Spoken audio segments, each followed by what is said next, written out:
karena Pak Eri sudah co-host ini. Baik, kita mulai saja ya.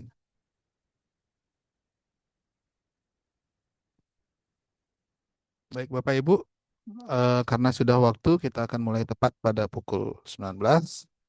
Jadi, selamat malam, Bapak Ibu peserta pelatihan Air Institute.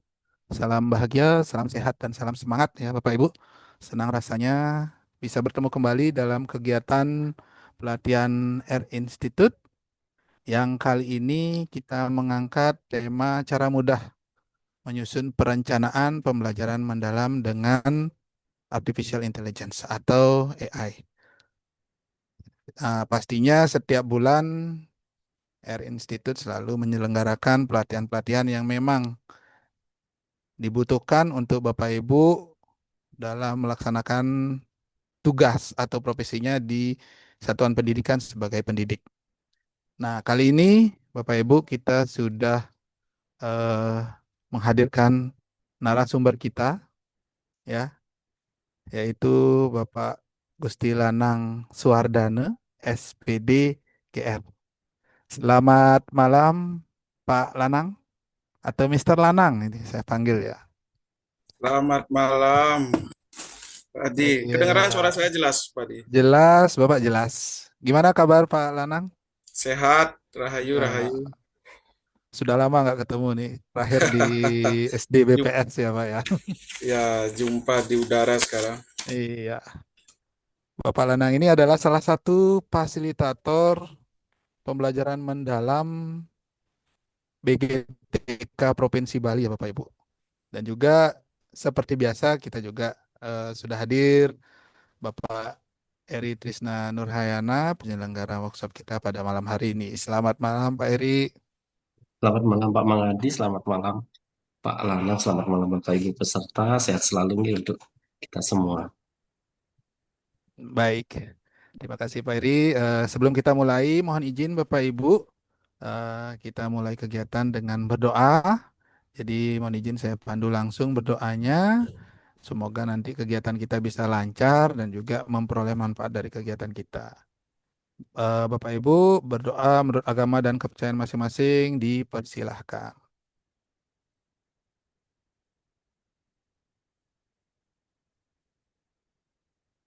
Berdoa dapat diakhiri. Baik, sebelum kita lanjut ke narasumber kita, mungkin izinkan dulu Bapak Eri Trisna Nurhayana selaku penyelenggara workshop kita pada hari ini untuk menyampaikan sekapur sirihnya. Pak Eri, kami persilahkan. Oke. Terima kasih Pak Mangadi, Om Swastiastu, Assalamualaikum warahmatullahi wabarakatuh, salam sejahtera untuk kita semua, selamat malam Ibu Bapak. Nah ini di bulan ke-9 Bapak Ibu ya, jadi udah 9 kali berturut-turut di tahun 2025 kami di R Institute mengadakan kegiatan untuk peningkatan kompetensi guru. Nah, malam ini Bapak Ibu ini serangkaian dengan digaungkannya PM Bapak Ibu, di antara Bapak Ibu sudah mengikuti penyelarasan, Bapak Ibu terus mengikuti TOT berkaitan dengan PM. Salah satunya adalah bagaimana merencanakan pembelajaran. Jadi bersama Mr. Lanang ya, beliau adalah salah satu fasilitator PM untuk kepala sekolah. Nah, beliau akan memaparkan nanti tentang secara substansi bagaimana perencanaan pembelajaran mendalam. Nah, bagaimana membuat perencanaannya itu akan dibantu dengan AI. Nah, jangan sampai Bapak Ibu menggunakan AI tanpa mengetahui dulu esensinya dulu, esensi dari perencanaan pembelajaran mendalam. Nanti akan dikupas tuntas oleh Mr. Lanang atau Pak Lanang. Bagaimana Pak Lanang? Sudah siap berbagi Pak Lanang? Oke, ini Bapak Ibu tanpa berlama-lama Bapak Ibu nanti silakan bersama Pak Lanang, Gusti Lanang Swadana ya atau sering saya sebut Mister Lanang. Jadi untuk eh, membagikan materinya. Jangan ragu, jangan khawatir Bapak Ibu silakan kupas tuntas. Nanti kita akan belajar banyak. Nih kepada Pak Mangadi silakan terima kasih. Baik, terima kasih Pak Eri untuk sekapur sirihnya. Seperti yang disampaikan Pak Eri ya, nanti kita eh, kupas tuntas bersama Mister Lanang, tapi sabar dulu Mister Lanang untuk menyampaikan materinya. Jadi mohon izin Bapak Ibu menyampaikan mungkin kenalan singkat ya terkait narasumber kita pada malam hari ini. Nah, narasumber kita pada malam hari ini adalah I Gusti Lanang Suwardana SPD GR. Nah, beliau saat ini adalah Kepala SMP Bali Public School ya. Jadi yang terbaru, beliau adalah fasilitator pembelajaran mendalam BGTK Provinsi Bali. Jadi sedang proses ini, proses memberikan pendampingan pembelajaran mendalam. Lalu beliau juga sebelum menjadi Kepala Sekolah SMP Bali Public School, beliau merupakan guru bahasa Inggris, wakil kepala sekolah juga di SD Bali Public School. Nah, dulu kami sering bertemu nih, karena sama-sama di Denpasar Timur. Beliau juga pengalamannya menjadi seorang pengajar praktik waktu masih program guru penggerak ya Bapak Ibu di angkatan 7 dan juga fasilitator guru penggerak di angkatan 11. Nah, untuk riwayat mengajar, mohon maaf, untuk riwayat pendidikan, jadi beliau S1-nya itu di STKIP Agama Hindu Singaraja dan sekarang sedang menempuh pendidikan Magister Pendidikan di Universitas Hindu Negeri Gusti Bagus Sugriwa Denpasar. Jadi, Bapak Ibu, karena beliau ini adalah fasilitator pembelajaran mendalam BGTK Pro. Jadi Bapak Ibu silakan. Mungkin yang belum berkesempatan didampingi oleh beliau dalam kegiatan pembelajaran mendalam karena memang pelatihannya terbatas ya masih Bapak Ibu. Jadi silakan saat ini dimanfaatkan waktunya kurang lebih 2 jam ke depan untuk membahas apa kendala, mungkin bagaimana cara istilahnya cara mudah dengan menggunakan AI menyusun perencanaan pembelajaran mendalam.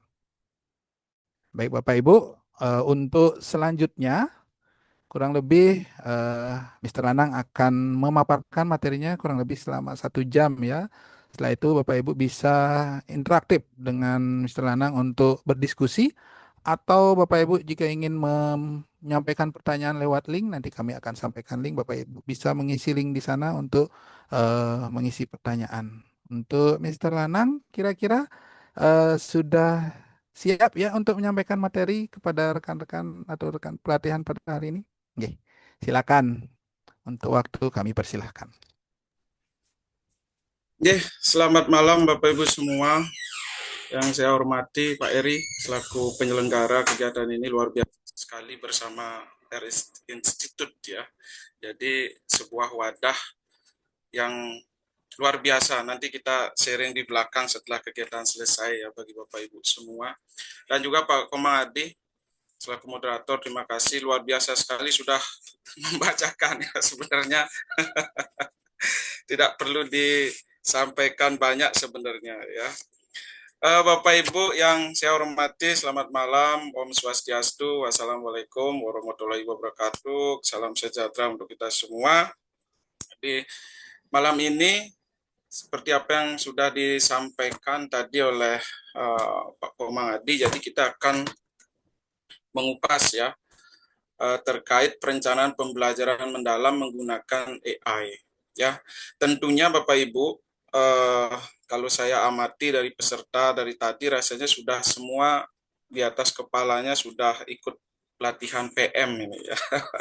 Seperti tadi disampaikan oleh Pak Eri, mungkin ada yang sudah online atau tatap muka, ada yang saya lihat berkali-kali ini, sudah hampir 3 kali rasanya ikut setiap ini saya lihat ada gitu ya. Jadi luar biasa sekali semangat Bapak Ibu dan pada kesempatan ini masih juga semangat untuk mengikuti terkait yang berhubungan tentang PM. Mudah-mudahan malam ini Bapak Ibu ada sesuatu yang bisa Bapak Ibu terima dari saya. Ada istilahnya kalau sekarang ada dagingnya enggak gitu ya. Kalau ada dagingnya saya ikut gitu ya simpelnya. Mudah-mudahan nanti Bapak Ibu berkenan ya karena tentunya Bapak Ibu saya yakin sudah memiliki pengetahuan awal ya terkait tentang PM ini Bapak Ibu.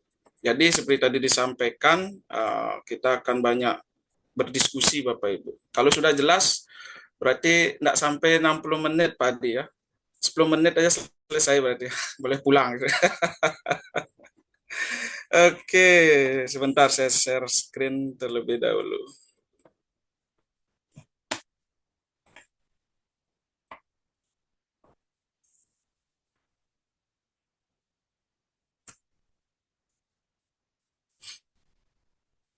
Bisa terlihat di layar Bapak Ibu? Sudah terlihat, Pak. Sudah. Oke, terima kasih. Baik Bapak Ibu, saya lebih akrab dikenal dengan Mr. Lanang ya, di mana-mana ya dipanggil Mr. Lanang. Kalau Bapak Ibu punya nama lain dari nama panjang saya boleh ya, karena saya memiliki banyak nama, beda lokasi, beda daerah, namanya berbeda. Bapak Ibu, hari ini izinkan saya akan berbagi melalui R Institute ini yang wadah luar biasa terkait pembelajaran mendalam, khususnya cara mudah menyusun perencanaan pembelajaran mendalam dengan AI, Bapak Ibu. Ya, jadi kalau orang bijak itu belajar dari semua orang, ya, seperti Bapak Ibu hari hari ini ya. Jadi kalau orang biasa itu belajar dari pengalamannya, ya, agak terbatas dia menutup diri. Dan kemudian orang bodoh mungkin menolak belajar sama sekali. Ya, mungkin Bapak Ibu bagian dari orang bijak itu Bapak Ibu. Ya, Bapak Ibu semuanya ini adalah daftar materi kita. Yang pertama kita akan coba masuk mengingat dulu terkait growth mindset ya, karena ini kunci dasar dalam setiap kebijakan Bapak Ibu, tidak hanya dalam pembelajaran mendalam. Ya, jadi ini adalah landasan bagaimana kita bisa menerima yang namanya inovasi, di mana kita bisa bertumbuh bersama, inilah dasarnya, yaitu growth mindset. Kemudian agenda kedua, kita akan mencoba mengupas sedikit terkait kebaharuan atau penyelarasan yang ada seperti tadi saya kirim di WA grupnya ya. Apakah ada yang dirasakan terkait perubahan entah itu signifikan atau hanya uh, apa namanya tidak mendasar yang dirasakan sebelum dan sesudah mencoba PM ataupun ini kan sedang sedang mencoba seperti itu atau dalam teknisnya mungkin apakah ada yang dirasakan berubah atau ada kebaharuan Bapak Ibu. Kemudian yang ketiga baru kita akan mencoba menyusun RPM dengan AI Bapak Ibu. Dan terakhir kita sharing bersama. Seperti yang sudah sering Bapak Ibu dengar yaitu belajar itu sepanjang hayat Bapak Ibu. Tidak ada kata terlambat, tidak ada kata istilahnya uh, usia sudah menua jadi tidak perlu apalagi pensiun seperti itu yang sering kita dengar ya. Jadi seperti yang kita sudah sering dengar dari dulu semenjak kita kecil, ibarat pisau kalau terus diasah dia akan lama-lama menjadi tajam Bapak Ibu. Nah, kemudian saat ini keberadaan AI sangat mempermudah tugas kita Bapak Ibu, tidak seperti 10 tahun atau 5 tahun yang lalu mungkin Bapak Ibu ketika perkembangan AI belum secepat hari ini ya. Jadi kita merasa semua tugas-tugas dalam proses pembelajaran itu sangat memberatkan, tetapi akan berbeda saat ini dirasakan ketika Bapak Ibu terus melakukan inovasi dan mau membuka diri terkait perubahan-perubahan yang terjadi terus-menerus Bapak Ibu. Nah, tujuan kita malam ini adalah bagaimana Bapak Ibu nanti mampu memanfaatkan kecerdasan AI ya sebagai alat bantu ya dalam menyusun perencanaan pembelajaran mendalam. Kita garis bawahi ya Bapak Ibu sebagai alat bantu. Jadi bukan satu-satunya nanti Bapak Ibu tetap nanti akan terlibat dalam bagaimana mengelaborasi hasil bantuan tersebut yang dihasilkan oleh AI Bapak Ibu sehingga pembelajaran mendalam yang Bapak Ibu rencanakan itu akan lebih efektif, efisien, adaptif sesuai dengan kerangka acuan yang sudah beredar atau Bapak Ibu ketahui bersama. Nah, seperti tadi yang coba saya tanyakan di WA grup Bapak Ibu, apakah ada yang baru gitu terkait proses mungkin persiapan ataupun proses pelaksanaan dari PM ini sesudah dan sebelum Bapak Ibu. Dalam kerangka kurikulumnya kan tetap sama yaitu kurikulum merdeka ya. Jadi mudah-mudahan dari sekian Bapak Ibu sudah mengikuti pelatihan terkait PM atau menyimak video atau apa bahwasanya PM ini bukan kurikulum seperti yang dulu beredar ya di awal-awal PM ini dibilang atau deep learning ini dibilang sebuah kurikulum. Jadi ini adalah sama ya seperti sebelumnya yaitu hanya sebuah pendekatan yang diadaptasi untuk dengan tujuan, yaitu tujuan pendidikan kita. Bapak Ibu mungkin ada yang mau mewakili satu, apakah ada yang kebaruan? Kalau saya lihat di chat tadi, rasanya semua bilang ada Bapak Ibu ya, astungkare, ya berarti Bapak Ibu mulai mendalami gitu seperti apa yang menjadi topik kita selama ini, yaitu pembelajaran mendalam. Jadi Bapak Ibu kalau sudah menjawab iya, ya yakin, berarti Bapak Ibu sudah mulai mendalami, ya entah mendalami modulnya, belajar secara visual ataupun mendengarkan Bapak Ibu. Ya, ada mungkin yang mau mencoba Bapak Ibu? Saya kasih kesempatan atau saya lanjut. Kalau saya lihat di chatnya sudah semua jawab yes gitu ya, jawab iya. Oke Bapak Ibu, kita masuk ke topik yang pertama yaitu growth mindset Bapak Ibu. Karena di sini saya ingin menjelaskan saya mencoba Bapak Ibu ya dengan kata-kata yang sederhana atau bisa diterima. Karena selama ini kita belajar tentang pola pikir tetap atau pola pikir bertumbuh atau dulu disebut dengan fixed mindset dan growth mindset, itu di tengah-tengah sebenarnya ada sebuah garis Bapak Ibu yang tidak disadari oleh banyak orang, sehingga terjadilah gap di lingkungan kerja kita. Ketika teman kita menyatakan, ayo kita coba, aduh tar dulu gitu. Akhirnya dilabeli dengan, kamu itu fixed mindset, kamu pola pikirnya tetap begitu. Ya, tanpa mau menelisik apa sih alasan di balik itu dia masih menunda ya ataupun menolak Bapak Ibu. Jadi kita coba simak di fixed mindset Bapak Ibu. Jadi masih didominasi ego. Kalau di growth mindset itu terbuka dan tumbuh Bapak Ibu. Ya, jadi sulit menerima perubahan, enggan mendengar masukan, tertutup pikirannya, menolak ide-ide baru atau ide-ide orang lain, cenderung menjegal seperti itu, kemudian takut gagal, menganggap kemampuan bawahnya tidak bisa berkembang. Jadi itu tergolong ke dalam fixed mindset Bapak Ibu. Rasanya semua sudah paham Bapak Ibu. Cuma saya ingin menggarisbawahi di sini adalah satu, antara fixed mindset dan growth mindset itu ada pembatas Bapak Ibu di sana. Nah, pembatas itu apa Bapak Ibu? Ya, jadi kalau saya mendalami konsep mindset ini, jadi saya sebut dengan adalah kebijaksanaan Bapak Ibu. Ya, apa sih kebijaksanaan di antara fixed mindset dan growth mindset itu? Ketika seperti tadi contohnya, ketika kita sudah uh, menyampaikan saya adalah uh, orang yang memiliki growth mindset, tetapi ketika melakukan kegiatan kita menunda, Bapak Ibu. Padahal kita sudah grow mindset, kita sudah memiliki pola pikir bertumbuh, tetapi ketika diajak ayo gas sekarang, kita masih menunda karena kita melihat dari sisi kebijaksanaan Bapak Ibu.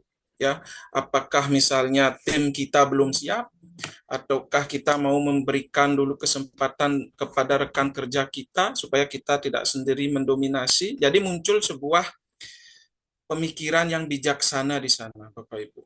Ya, kalau kita dikit-dikit growth mindset, kita dikit-dikit gas, dikit-dikit labrak, nah, intinya nanti akan tumbuh atau berkembang di sosial kita itu adalah egois lagi Bapak Ibu.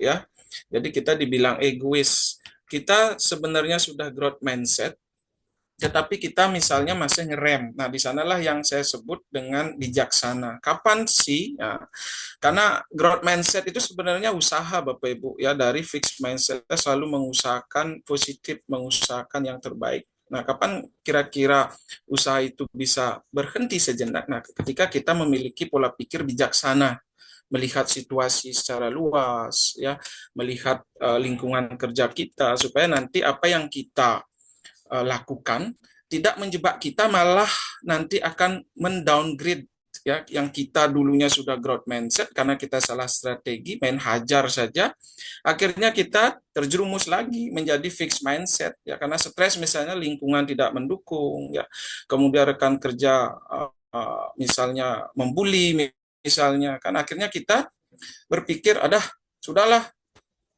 semua diajak bergerak, enggak mau ini, enggak mau, udah saya ikut aja kalau gitu. Nah, akhirnya dari awalnya Bapak Ibu growth mindset, akhirnya menjadi fixed mindset, karena melupakan yang namanya garis di tengah-tengah itu yang saya sebut itu adalah kebijaksanaan Bapak Ibu. Bagaimana pola pikir dewasa itu menghasilkan sebuah kebijaksanaan sehingga Bapak Ibu bisa memilah kapan waktunya eksekusi, kapan dulu diam sejenak seperti itu.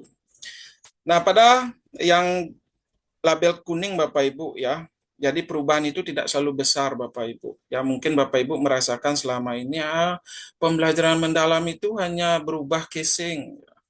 Sebenarnya ketika Bapak Ibu dalami, tidak berubah banyak juga gitu, hanya sedikit. Tetapi itulah perubahan Bapak Ibu ya. Walaupun sekecil apapun itu, ya tetap namanya perubahan. Ya perubahan yang kekal abadi seperti itu. Oke Bapak Ibu, mudah-mudahan didapat ya poinnya. Jadi yang saya ingin sampaikan di sini adalah antara fixed mindset dan growth mindset itu adalah ada sebuah garis kedewasaan, yaitu kebijaksanaan Bapak Ibu, yang Bapak Ibu harus terus kembangkan supaya tidak dari growth mindset malah jatuhnya nanti menjadi fixed mindset. Nah, itu poin yang topik pertama kita Bapak Ibu ya. Oke, nah yang kedua Bapak Ibu kita akan mencoba mengulas. Nah, ini saya coba carikan intisari ya, apa sih yang menjadi kebaharuan atau penyelarasan yang terjadi sebelum dan sesudah PM Bapak Ibu ya. Jadi ini yang topik terkait saja, yaitu yang berhubungan dengan perencanaan pembelajaran Bapak Ibu. Sebenarnya masih banyak ada Bapak Ibu, cuma saya rasa yang 3 ini perlu Bapak Ibu dalami lagi ataupun Bapak Ibu refresh lagi bagi yang sudah paham betul Bapak Ibu mengingat bersama. Jadi dulu dan sekarang saya isi di sini ada 3 Bapak Ibu. Kalau dulu pendekatannya itu berdiferensiasi, mungkin Bapak Ibu masih ingat ya, ada diferensiasi konten, proses, kemudian produk, bahkan di akhir ada berdiferensiasi lingkungan ya, lingkungan pembelajaran juga menjadi sebuah pendekatan untuk mencapai bagaimana peserta didik itu bisa mempercepat ya, menguasai apa yang menjadi tujuan pembelajaran yang diberikan. Kalau sekarang pendekatannya adalah deep learning. Apakah ini berbeda? Tentunya ini saling mendukung Bapak Ibu. Nanti kita akan lihat Bapak Ibu. Kemudian yang kedua adalah aplikatif dan mengaplikasi Bapak Ibu. Ya, saya garis bawahi bahwasanya pola pikir kita ini adalah terkait PM Bapak Ibu. Memang Bapak Ibu ketika nanti akan mendalami misalnya pendekatan taksonomi ya, taksonomi Bloom, Solo yang terbaru, kemudian menyandingkan dengan PM, akan sedikit ada kebingungan Bapak Ibu. Makanya Bapak Ibu fokus saja kepada naskah akademiknya PM seperti itu. Kita ambil dari sana contohnya, apa yang dimaksud, definisinya bagaimana, jadi sehingga Bapak Ibu nanti tidak pusing 7 keliling seperti itu. Karena memang di PM itu mengadopsi ya, ada beberapa pendekatan diadopsi namun tidak seutuhnya. Tetap PM itu atau deep learning itu dikembangkan sesuai dengan karakteristik peserta didik atau pendekatan secara umum di negara kita Bapak Ibu. Nah, dulu itu aplikatif Bapak Ibu, di aplikatif Bapak Ibu sudah berhenti. Kebanyakan Bapak Ibu ya, saya tidak menjudge semua guru ya atau pengajar itu berhentinya di aplikatif. Mungkin banyak sekali sudah mengaplikasi, tetapi kecenderungannya adalah aplikatif Bapak Ibu kalau dulu. Kalau sekarang sudah sampai mengaplikasi diminta. Ya, apa sih perbedaan aplikatif dan mengaplikasi? Sebentar kita akan kupas tuntas juga. Kemudian ketiga ada refleksi dan merefleksi Bapak Ibu. Kalau dulu itu kan kita setiap pembelajaran ayo kita refleksi, kita refleksi. Nah, sekarang tidak sekedar merefleksi, tetapi bagaimana mengajak peserta didik atau murid itu sampai tahap merefleksi, Bapak Ibu. Apa bedanya? Sebentar kita kupas tuntas. Nah, Bapak Ibu, inilah 3 hal terkait kebaharuan yang ingin saya sampaikan. Mudah-mudahan Bapak Ibu nanti bisa memahaminya. ya, ataupun mengelaborasi dengan pengetahuan Bapak Ibu sebelumnya, Bapak Ibu. Oke, di layar Bapak Ibu, ini perbandingan Bapak Ibu ya, bukan mungkin disebut terlalu pembeda ya, kita membandingkan saja. Jadi yang di sebelah ini adalah berdiferensiasi pendekatan Bapak Ibu ya. Jadi sebelah ini adalah deep learning atau pembelajaran mendalam. Kalau fokus utamanya memang mengakomodasi perbedaan siswa, ya, minat, kesiapan, profil pelajar, dan profil belajar peserta didik. Kemudian kalau di deep learning itu membangun pemahaman konsep yang utuh, Bapak Ibu, bermakna dan berguna untuk kehidupan. Nah, untuk mencapai ini, Bapak Ibu, fokus utama di deep learning ini diperlukan juga fokus utama di berdiferensiasi. Nah, mungkin Bapak Ibu sudah membaca terkait berdiferensiasi sama minat, kesiapan, profil belajar seperti itu. Jadi inilah yang disebut dengan mendalam dulu pertama Bapak Ibu. Apa sih yang didalami? Nah ini ya, didalami menjadi bermakna, kemudian utuh, kemudian berguna bagi kehidupan. Kalau dulu kan hanya mungkin apa namanya di awal-awalnya saja ya, atau di di permukaannya saja. Nah, sekarang menjadi sebuah proses menuju pendalaman Bapak Ibu. Ya, jadi ini mendukung Bapak Ibu. Apa yang Bapak Ibu lakukan dulu ketika melaksanakan proses pembelajaran berdiferensiasi saat ini sangat berguna sekali Bapak Ibu. Jangan bilang tidak berguna, karena ada kesan di luar sana, aduh, baru bisa mengajar berdiferensiasi, sudah berubah lagi kurikulumnya, sudah berubah lagi. Nah, tentunya ketika kita sandingkan Bapak Ibu tidak akan percuma. Bapak Ibu tetap menggunakan pendekatan berdiferensiasi untuk ya, mendukung pendekatan pembelajaran mendalam. Jadi tidak percuma Bapak Ibu ya. Jadi sangat berguna bagi Bapak Ibu sudah pengalaman luar biasa sekali dan akan dipermudah saat ini. Kemudian titik tolaknya adalah keberagaman kebutuhan belajar siswa kalau yang dulu berdiferensiasi Bapak Ibu. Kalau sekarang adalah kebermaknaan konsep yang dipelajari siswa, bagaimana siswa bisa mulai memahami ya secara konsep ilmu esensial, kemudian aplikatif, kemudian karakter, kemudian sampai mengaplikasi dan merefleksi. Jadi ini pendalaman juga Bapak Ibu ya, titik tolaknya jadi didalamkan lagi. Jadi mendukung Bapak Ibu ya. Jadi dulu Bapak Ibu mendesain pembelajaran berdiferensiasi tidak percuma ya. Bagi yang sudah mendalami akan dipermudah saat ini. Kemudian dari sisi tujuan, jadi semua siswa bisa belajar sesuai cara terbaiknya ya, diberikan Bu, kalau dibilang keleluasaan tetap guru yang menjadi memfasilitasi, jadi dilihat ya, dicocokkan seperti itu. Kemudian kalau di deep learning itu semua siswa belajar dengan berkesadaran, bermakna dan mengembirakan. Ini sebenarnya sama Bapak Ibu ya. Dulu ya yang namanya belajar bermakna dan menggembirakan berkesadaran kan sudah ya dengan versi hampir 11-12 dan sama Bapak Ibu. Kalau Bapak Ibu tonton kembali webinar-webinar ya atau penyampaian terkait awal kurikulum itu sudah memang berdiferensiasi juga sudah banyak disinggung terkait berkesadaran, bermakna dan mengembirakan. Cuma sekarang didalamkan lagi Bapak Ibu, aspek mananya sih? Nah, contoh misalnya di menggembirakan. Kalau dulu Bapak Ibu di berdiferensiasi itu menggembirakan, kalau kita sudah bilang menggembirakan pasti orientasinya lah bermain game, ice breaking ya. Jadi seperti itu. Nah, sekarang di deep learning ini menggembirakan tidak hanya fokus kepada bagaimana membuat siswa itu senang gembira melalui permainan atau jeda atau ice breaking seperti itu. Nah, itulah yang diperdalam Bapak Ibu, ya. Dari strategi Bapak Ibu berdiferensiasi konten seperti tadi disampaikan proses produk sampai lingkungan. Kalau di pembelajaran mendalam tentunya adalah ada di sini memahami, mengaplikasi dan merefleksi. Nanti akan di sini yang kita kupas tuntas terkait tiga aspek tadi Bapak Ibu. Kalau peran guru, kalau dulu hanya memfasilitatori saja, sekarang Bapak Ibu harus aktif ya, menghidupkan kelas ya. Walaupun dulu memang tugasnya ada seperti itu, tetapi sekarang didalami lagi. kemudian pengembang budaya belajar siswa, kolaborator. Ini kalau pengembang budaya belajar itu sebagai contoh Bapak Ibu ya.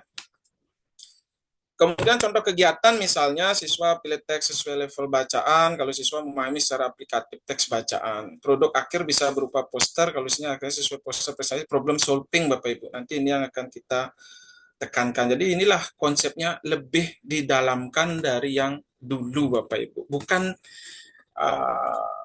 diganti total gitu, bukan Bapak Ibu ya. Ini adalah penyelarasan ya. Jadi yang dulu sudah baik, sekarang menjadi pondasi untuk mendalami pendekatan ini Bapak Ibu. Jadi tidak ada rugi sebenarnya Bapak Ibu seperti banyak beredar di media sosial. Kalau jenis-jenis pendekatan ya sesuai kebutuhan siswa, kalau sini kebermaknaan, bersadaran dan mengembirakan Bapak Ibu. Hubungan keduanya menjamin semua siswa ikut belajar.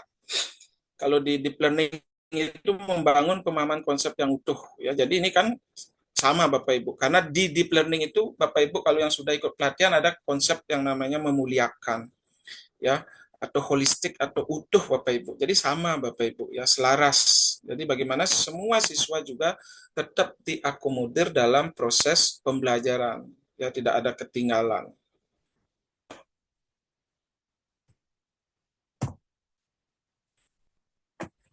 Nah, ini contoh prinsip deep learning Bapak Ibu yang akan nanti menjadi Bapak Ibu harus paham ini. Kalau Bapak Ibu tidak memiliki pemahaman ini secara utuh, Bapak Ibu nanti akan kesulitan dalam membuat prompt AI Bapak Ibu ya.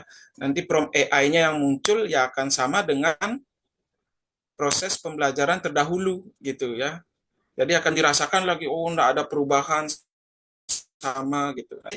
Disinilah nanti kita ambil ya makna kemudian definisi dari masing-masing prinsip deep learning ini. Nah, misalnya contoh air dalam kehidupan ya bagaimana dalam proses aktivitas berbadan. Nah, itu dampak yang diingin. Jadi lebih kepada kontekstualisasi atau problem solving Bapak Ibu yang sebelumnya kita Bapak Ibu pada paham yang